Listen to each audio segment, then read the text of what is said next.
بسم اللہ الرحمن الرحیم. ناظرین پروگرام میں خوش آمدید. میں ہوں آپ کا میزبان شاہد علی، اور آج کے پروگرام میں ہم بات کریں گے کہ برطانیہ میں جو ہونے والے حالیہ تشدد کے واقعات ہیں، اس میں انگلش ڈیفنس لیگ EDL کا کیا کردار ہے، اور اب مسلمان خاص طور پر جنوبی ایشیائی لوگ اور سیاہ فام لوگوں کی جو جذبات کیا ہیں. یہ دو پوائنٹس ہیں جن پہ ہم بات کریں گے. سب سے پہلے بات یہ ہے کہ انڈین ڈیفنس لیگ ہے کیا، انگلش ڈیفنس لیگ کیا ہے. یہ جو وہاں پر نسل پرست لوگ ہیں، خاص طور پر جو گورے نسل پرست ہیں، انہوں نے ایک انگلش ڈیفنس لیگ بنائی تھی. اگرچہ بظاہر جو قانون نافذ کرنے والے ادارے یہ کہتے ہیں کہ اس کا وجود نہیں ہے، لیکن اس نے اپنا وجود اب منوایا ہے. پورے برطانیہ میں ایک منظم مظاہرے کیے گئے، اس میں ڈیجیٹل ٹیررزم پھیلایا گیا، اور اس کے ڈیجیٹل ٹیکنالوجی کو اپناتے ہوئے انہوں نے جو انسٹاگرام جو ہے، ٹویٹر اور فیس بک اور دیگر جتنی بھی ایپس تھیں، ان کے ذریعے انہوں نے مظاہروں کی کال دی. اور ان مظاہروں کا اثر کیا ہوا کہ پورے برطانیہ میں منظم طریقے سے مظاہرے ہوئے، اور ان مظاہروں نے ان مظاہرین نے سب سے زیادہ جو نشانہ بنایا وہ مسلمانوں کو اور سیاہ فام لوگوں کو بنایا.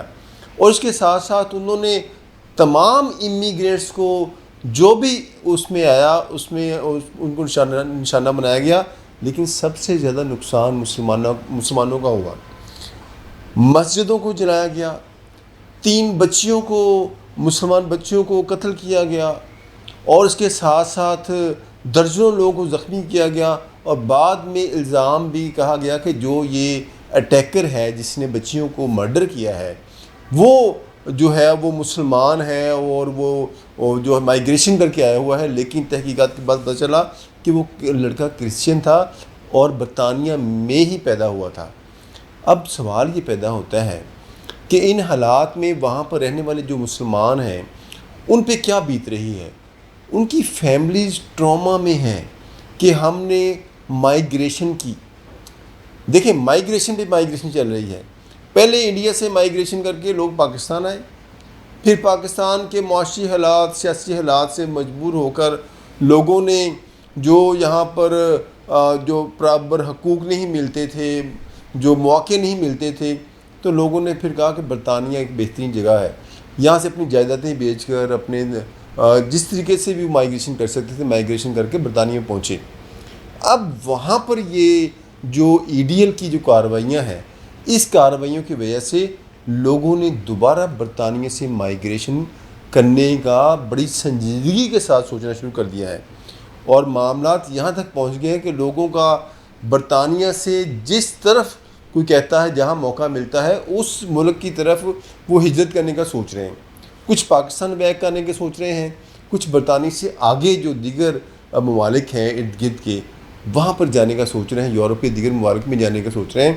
اور یہ کوئی برطانوی میں سمجھتا ہوں لا انفورسمنٹ ایجنسیز کی سب سے بڑی تاریخ میں اگر دیکھی جائے تو ان کی سب سے بڑی جو یہ فیلئر ہے کہ کسی ان کی جو ہے حساس ادارے کو نہیں پتہ چلا کہ اتنا بڑے منظم مظاہرے ہونے جا رہے ہیں، اور اس سے ان کا دنیا میں کیا امپیکٹ پڑے گا. تاج برطانیہ کے حوالے سے کہتے تھے جس کا سورج نہیں ڈوبتا تھا، اور یہ تمام وہاں پر بہت اچھا لا ہے، اور انسانی حقوق کی باتیں ہوتی تھیں، اور لوگ کہتے تھے کہ انسانی حقوق اگر ہیں تو وہ برطانیہ میں ہیں. لیکن یہ ایک جو متھ تھی، میں اسے متھ اس لیے کہہ رہا ہوں کہ یہ ایک تاثر جو تھا وہ ٹوٹ گیا. اب لوگ سوچ رہے ہیں کہ ہم جائیں تو جائیں کدھر. فیملیز ٹراما میں ہیں، جن لوگوں کے ساتھ ہی معاملہ ہوا، ہماری ان کے ساتھ بات چیت ہوئی، ان کا یہ کہنا تھا کہ سمجھ نہیں آ رہی ہمیں کہ ہم کیا کریں. ہم کن حالات میں پھنس گئے ہیں کہ نہ ادھر کے ہیں نہ ادھر کے ہیں. اور قانون نافذ کرنے والے ادارے جو ہیں برطانیہ کے، انہوں نے 400 سے زیادہ لوگوں کو ابھی تک گرفتار کیا ہے، کچھ کے خلاف چلان کاٹ کے انہیں جیل بھی بھیج دیا ہے.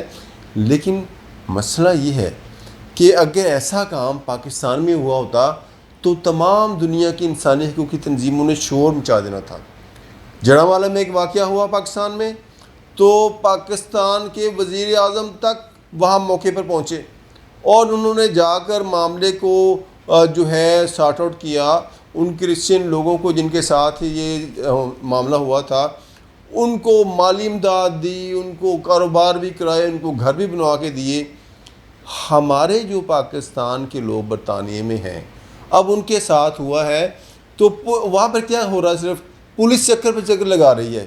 میری مختلف لوگوں سے متاثرین سے بات ہوئی، ان کا یہ کہنا تھا بس پولیس آ رہی ہے اور ہر دوسرے تیسرے دن پولیس آ رہی ہے، لیکن کسی نے کوئی وزیر اعظم تک نے ابھی تک کوئی مالی امداد، کوئی نے دیگر امداد کے حوالے سے کوئی بات نہیں کی۔ اور جو ای ڈی ایل کے لوگ ہیں ان کا جو موقف ہے وہ یہ تھا کہ یہ لوگ جو مائیگریشن کر کے ادھر آئے ہیں یہ ان کی وجہ سے جرائم کی شرح میں اضافہ ہو برطانیہ میں۔ لیکن جب یہ اعداد و شمار کا جائزہ لیا گیا تو 96 سے لے کر ابھی تک جو مسلسل جرائم کا جو گراف ہے گرتا جا رہا ہے، اور برطانیہ میں جو جرائم کی شرح ہے وہ مسلسل کم ہو رہی ہے۔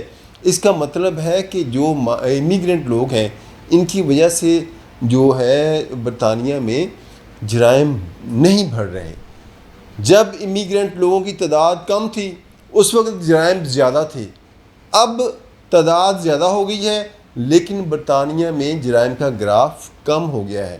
اس کا مطلب ہے کہ امیگرینٹ لوگوں کی وجہ سے جرائم میں اضافہ نہیں ہوا، اور یہ ای ڈی ایل کا موقف جو ہے یکسر ایک اعداد و شمار کی بنیاد پر وہ جو ہے مسترد کیا جا سکتا ہے۔